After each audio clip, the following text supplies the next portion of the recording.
حالانکہ ہمارے نبی نے اشد ضرورت کے وقت بھی حقوق العباد کا خیال رکھا ہے، سخت حالات میں بھی حقوق العباد کا خیال رکھا ہے۔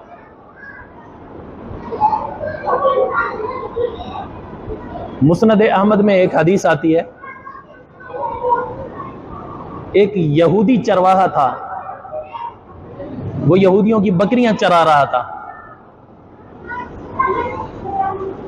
یہودی چرواہا تھا، غریب تھا، یہودیوں کی ہی بکریاں چرا رہا تھا۔ تو بکریوں کے ریوڑ پر ایک بھیڑیے نے حملہ کیا، تو ان میں سے ایک بکری اٹھا کر لے گیا۔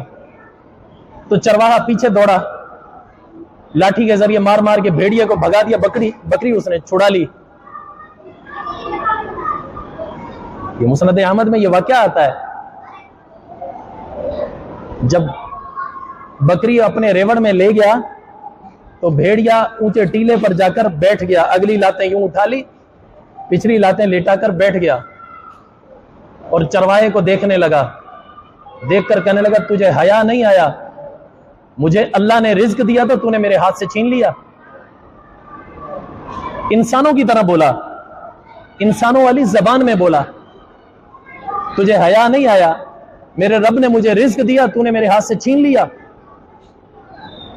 تو وہ چرواہا کہتا ہے کہ میں حیران ہوا، میں نے حیرانگی میں میرے منہ سے یہ نکلا، واہ، زندگی میں پہلی دفعہ دیکھ رہا ہوں بھیڑیا ہو کر انسانوں کی طرح گفتگو کرتا ہے۔ تو بھیڑیا آگے سے کہنے لگا تجھے اس سے بھی زیادہ حیرت والی بات بتلاؤں؟ چرواہا کہنے لگا میرے تو کان کھڑے ہو گئے۔ میں نے بولا ہاں۔ وہ کہنے لگا ان دو پہاڑوں کے درمیان اللہ کا آخری نبی آ گیا ہے، جو ہو رہا ہے اور جو ہونا ہے وہ اس کے بارے میں خبریں دیتا ہے، جو اس کی تصدیق کر لے گا وہ کامیاب ہے، جو اس کی تکذیب کرے گا وہ ناکام ہے۔ یہ کہا اور بھیڑیا اپنے رخ چلا گیا۔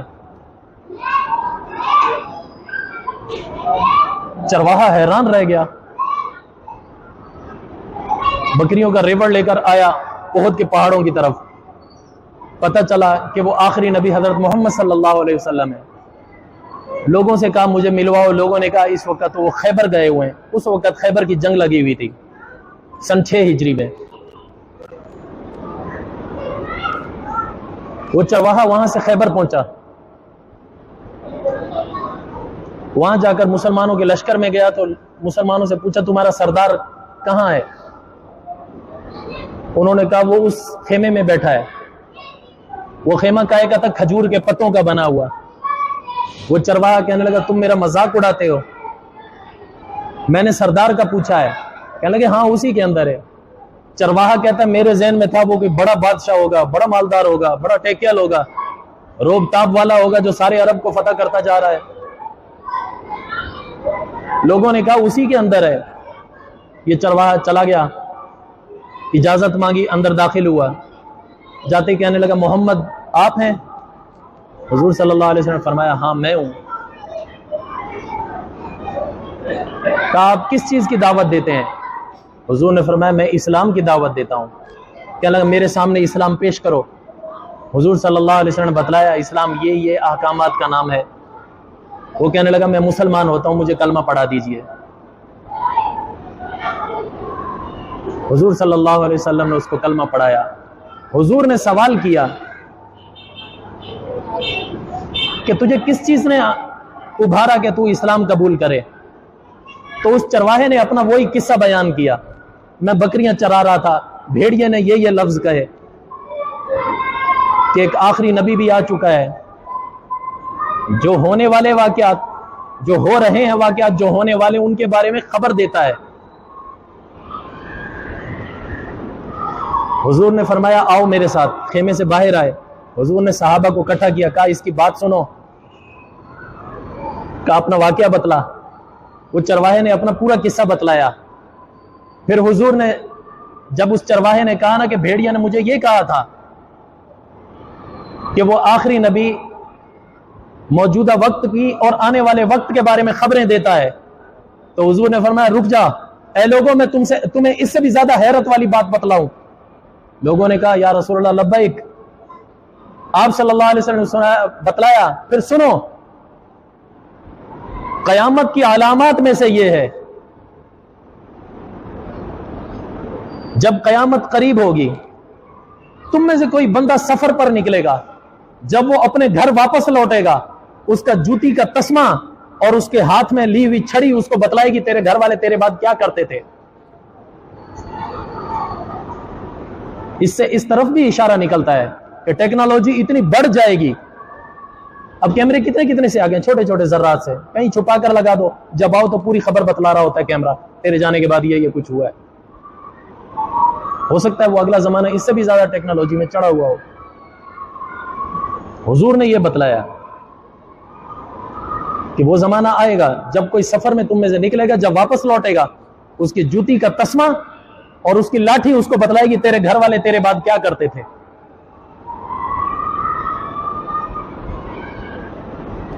پھر وہ چرواہا جو نیا اسلام لایا تھا وہ کہنے لگا، اے اللہ کے رسول، میرے لیے کیا حکم ہے، جو کہو میں انجام دوں۔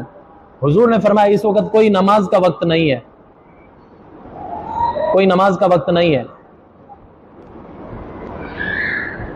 اگر ہوتا میں تجھے حکم دیتا۔ روزے کا وقت نہیں ہے، ہوتا میں تجھے حکم دیتا۔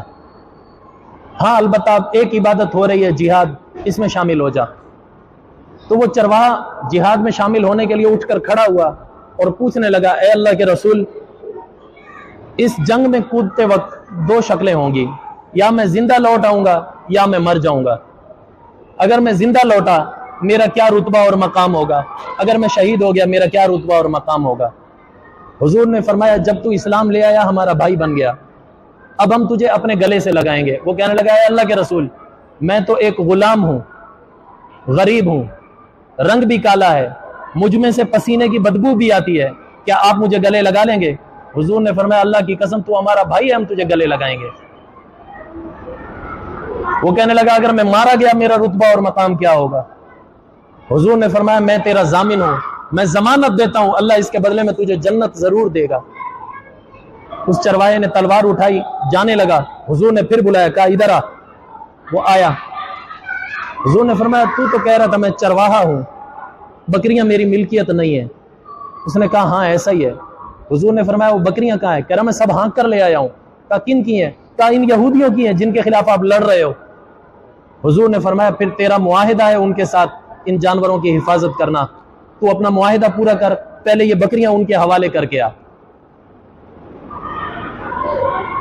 سوچنے کی بات یہ ہے، جن دشمنوں سے جنگ لڑی جا رہی ہے ان کا مال تو مال غنیمت ہوتا ہے، لیکن حضور کیا فرما رہے ہیں؟ اس کو کہہ رہے ہیں معاہدے کی پاسداری کر، جہاد میں بعد میں شامل ہونا، پہلے جا ان کا مال ان کو واپس کر کے آ۔ وہ گیا، جا کر ان کی بکریاں ان کے حوالے کر کے آیا۔ کہنے لگا، اللہ کے رسول میں حوالے کر آیا۔ حضور نے فرمایا، ہاں اب تو جہاد میں شامل ہو جا۔ وہ جہاد میں شامل ہو گیا، یہاں تک کہ لڑتے لڑتے شہید ہو گیا۔ حضور نے اس کا جنازہ پڑھایا اور حضور صحابہ کو بتلا رہے تھے، اللہ کی قسم میں دیکھ رہا ہوں اللہ نے اس کے چہرے کے کالے پن کو تابانی میں بدل دیا ہے اور اس کے بدن کی بدبو کو جنت کی کستوری کی خوشبو میں بدل دیا ہے۔ میرے کہنے کا مقصد یہ ہے کہ اسلام تو ایسے سخت حالات میں بھی یہ نہیں کہتا کسی کے حق غصب کر لو، کسی کا حق چھین لو، کسی کا حق دبا لو۔ سخت حالات میں بھی کہتا ہے کہ معاہدے کی پاسداری کرو۔ یہ ہے معاملات، اس چیز سے ہم آری ہیں۔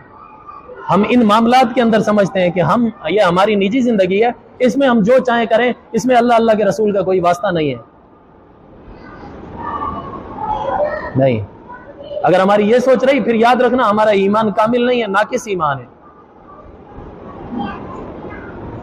پھر ناقص ایمان ہے، ایمان اب تک مکمل نہیں ہے۔